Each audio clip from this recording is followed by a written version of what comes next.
seats in the first row of an auditorium is 18, and the number of seats in each row thereafter is 2 more than in the previous row.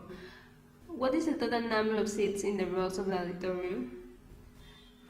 So here in the question scheme they state that the number of seats in the first row is 18, and the number of seats in each row thereafter is 2 more than in the previous row. Therefore, on the second row there are 20 seats and so on until we get to the last row.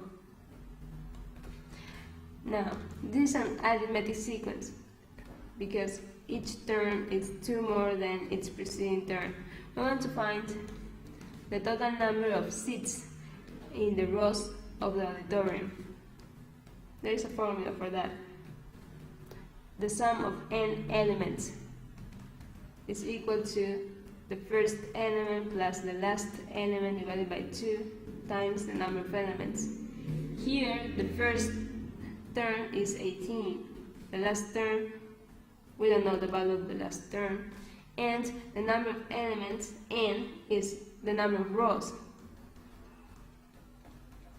And in order to find those values, we need to use the following formula. The last term is the first term plus the number of terms minus 1 times the common difference. Here the common difference is positive 2.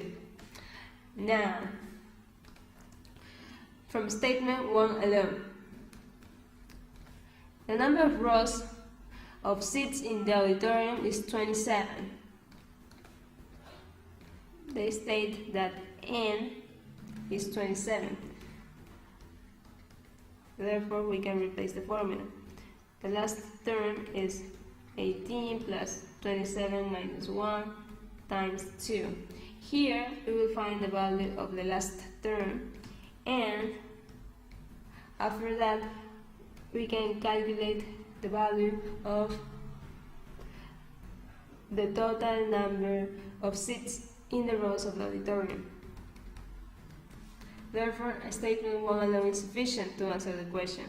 Choice B discarded, choice C discarded, and choice E discarded as well. Now, from statement 2 alone, the number of seats in the last row is 70. Here they state that the last term is 70. Again, we can replace data here. 70 is equal to 18 plus the number of terms minus 1 times 2. Here we can solve for n. Once we get the value of n, we can calculate the value of the sum. Therefore, statement 2 alone is sufficient to answer the question. Choice A is discarded. Choice D is correct.